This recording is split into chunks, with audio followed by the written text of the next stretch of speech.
Welcome to my channel's video classes. I can explain the objective part of the real number. आइए हम class 10th के पहले अध्याय अर्थात वास्तविक संख्या के ऑब्जेक्टिव को सॉल्व करने के लिए जा रहे हैं। चलिए, पहला चैप्टर का नाम है वास्तविक संख्याएं। वास्तविक संख्या अर्थात रियल नंबर। सबसे पहले अगर किन्हीं भाई बंधुओं को हमारे ऑफलाइन संस्थान से जुड़ना है तो हमारा एड्रेस हुआ गोडिया घाट सोनकी रोड दरभंगा। अगर आने में कोई भी परेशानी हो तो इस नंबर पे कॉल कर सकते हैं 9142887583। आइए हम पहली अध्याय अर्थात वास्तविक संख्याओं के ऑब्जेक्टिव को बनाने की कोशिश करते हैं। आइए 2027 बोर्ड के लिए बताने के लिए जा रहे हैं। चलिए, पहला क्वेश्चन है संख्या रेखा अर्थात नंबर लाइन। संख्या रेखा पर किसे ड्रॉ कर सकते हैं अर्थात नंबर लाइन पर आप लोगों को पता होगा ये नंबर लाइन के बीच में जीरो होता है, आगे पॉजिटिव पूर्णांक पीछे नेगेटिव पूर्णांक होता है। तो संख्या रेखा पर कभी भी इमेजिनरी नंबर को नहीं दर्शा सकते, हमेशा एक वास्तविक संख्या को ही दर्शा सकते। कोई भी संख्या रेखा पर हमेशा वास्तविक संख्या को हम ड्रॉ कर सकते हैं अर्थात प्रदर्शित किया जा सकता है रियल नंबर को। अगला क्वेश्चन है 2 नंबर क्वेश्चन।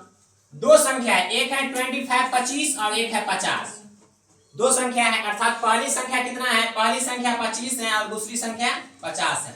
और कहता है कि एचसीएफ और एलसीएम का गुणनफल क्या होगा। हम लोग जानते हैं एक सूत्र होता है, पहली संख्या गुने दूसरी संख्या बराबर एलसीएम गुने एचसीएफ। पहली संख्या गुने दूसरी संख्या बराबर एलसीएम गुने एचसीएफ होता है ना। पहली संख्या गुने दूसरी संख्या बराबर लॉसा गुने मौसा। इसी सूत्र हम उसका एलसीएम निकालेंगे, एचसीएफ निकालेंगे, तब गुणनफल करेंगे तो बहुत समय लग जाएगा क्योंकि ऑब्जेक्टिव हमें फास्ट बनाना होता है। तो हमें क्या दिया है, दो संख्या दिया है, एक संख्या 25 एक 50। हमें इस सूत्र का अर्थात फार्मूला का यूज करके बनाएंगे। कितना है, पहली संख्या 25 और दूसरा संख्या 50। यही फार्मूला होता है, पहली संख्या गुने दूसरी संख्या बराबर लॉसा गुने मौसा अर्थात एलसीएम गुने एचसीएफ। ये हुआ पहली संख्या 25 है, दूसरी संख्या 50 है। जब हम इसको मल्टीप्लाई करेंगे, जब 50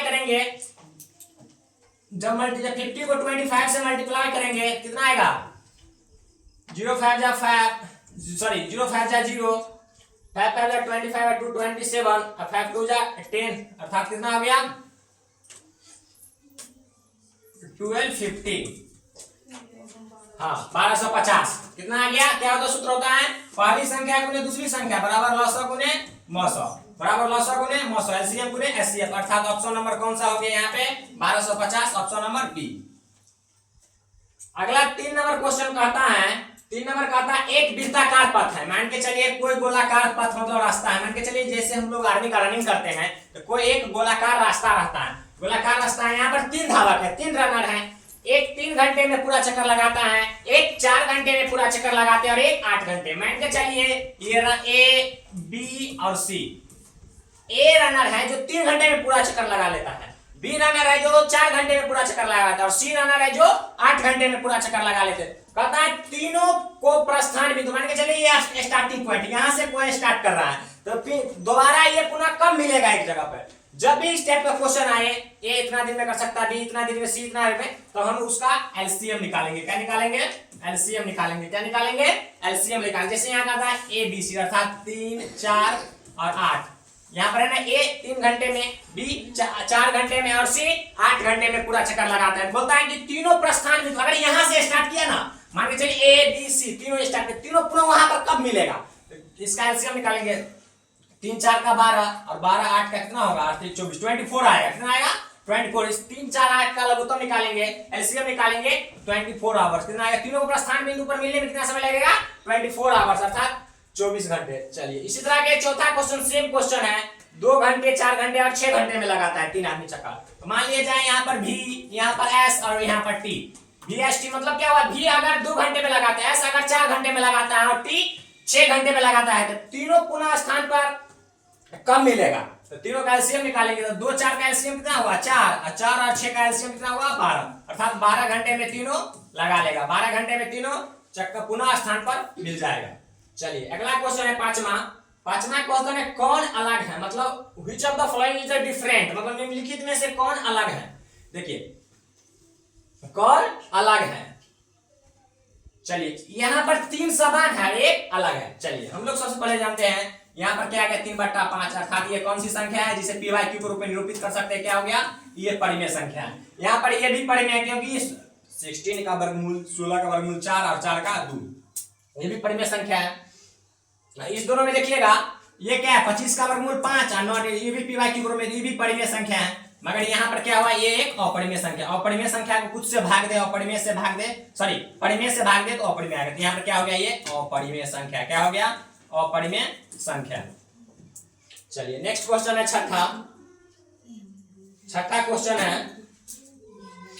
क्वेश्चन है कि कौन कथन सही है, निम्नलिखित में से कौन कथन सही है। देखिए दो अपरिमेय संख्या का गुणनफल अपरिमेय होता है, ये बात गलत है। बोलिएगा कैसे, कहता है हमेशा नहीं। देखिए अगर मान लिया जाए हम ये √3 अपरिमेय संख्या है, √3 अपरिमेय संख्या, फिर एक और ले लिए √2 अपरिमेय संख्या, सॉरी √3 एक ले लिए, फिर दोबारा 2 अपरिमेय संख्या हो गया, एगो √3 एगो √3, इसका कितना आएगा 3, ये गलत साबित हो गया, अर्थात ये भी गलत है।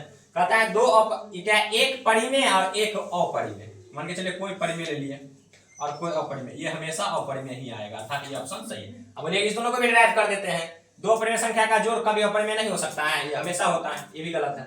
चलिए अगला क्वेश्चन है 7वां, परिमेय संख्या है, मतलब निम्नलिखित में कौन परिमेय संख्या है, निम्नलिखित में कौन परिमेय संख्या है।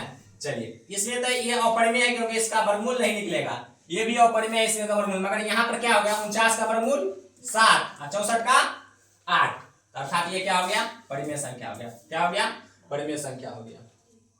यहाँ क्या है π2 क्या है, देखो आप लोग को बताए होंगे पाई एक अपरिमेय संख्या है, तो अपरिमेय संख्या को कुछ से गुना करे, अपरिमेय संख्या को देखिए क्या है अपरिमेय संख्या को हम परिमेय से गुना कर रहे हैं, तो क्या आएगा, हमेशा अपरिमेय आएगा, क्या आएगा, अपरिमेय आएगा। फिर वही ऊपर नंबर कौन सा क्वेश्चन था, 2 नंबर के तरह ही कौन सा क्वेश्चन आ गया, 9 नंबर, कौन सा 9 नंबर आएगा, 2 नंबर के तरह ही 9 नंबर क्वेश्चन आ गया। चलिए हम लोग देखते हैं, कहता है दो संख्या का मौसा कितना है 25, मौसा 25 और लौसा 50, तो उनका गुणनफल क्या बताया है, पहली संख्या गुने दूसरी संख्या बराबर लौसा गुने मौसा, एलसीएम गुने एचसीएफ। अगर लौसा कितना दिया है 25, एलसीएम 50, एचसीएफ 25, कितना हो गया 50 दाए 500, 50 दाए 500, 1000, 50 पंचे 250, तो 1250 आ गया, कितना आ गया, इसका आंसर सेम क्वेश्चन लगभग था। ये क्वेश्चन 10 नंबर क्वेश्चन कहता है 2 और 2 पॉइंट बीच के बीच अपरिमेय संख्या है, 2 और 2 पॉइंट बीच के बीच कौन होगा। देखिए यहाँ अनुमान लगाइए आप लोग, ये 11 है, 11 तो 9 से बड़ा हुआ, इसका आंसर तो 3 से हमेशा बड़ा आएगा, 3 से बड़ा आएगा, 2 और अढ़ाई के बीच में पूछ रहा है, 2 और अढ़ाई के, यहाँ 22 है, तो 22 तो 16 है, 4 से बड़ा आएगा इसका मान, 16 और 25 के बीच में तो 4 से बड़ा आएगा। यहाँ पर 12 है, कितना है 12, ये भी 3 और 4, 3 से बड़ा आएगा इसका मान, क्योंकि 9 से बड़ा वर्गमूल बड़ा है। यहाँ पर क्या है 5 क्या होगा 2 से बड़ा और 3 से छोटा आएगा इसका वर्गमूल, कितना आएगा। अगला क्वेश्चन 11 नंबर कहता है 1440 में 2 का अधिकतम घात कितना है, 1440 में 2 का अधिकतम घात कितना है। तो 1440 का हम लोग यहाँ पर क्या कर लेंगे, 1440 का अभाज्य गुणनखंड कर लेंगे, 2 से देंगे तो कितना आएगा 720, 2 से देंगे तो कितना आएगा 360, 2 से देंगे तो कितना आएगा 180, 2 से देंगे तो कितना आएगा 90, 2 से देंगे तो कितना आएगा 45। कहता है 2 का अधिकतम घात कितना है ना, अब यहाँ पर आप 2 से नहीं लगेगा, 3 से लगना चालू हो गया, तो 2 का कितना घात है 3 और 2 5, 2 का अधिकतम मैक्सिमम कितना पावर आ सकता है 5, कितना 5, तो इसका ऑप्शन नंबर सी। इतना ही तक वास्तविक संख्या का ऑब्जेक्टिव था। नेक्स्ट आप बहुपद का चालू है। Thanks for watching this video and like share subscribe of dear friends.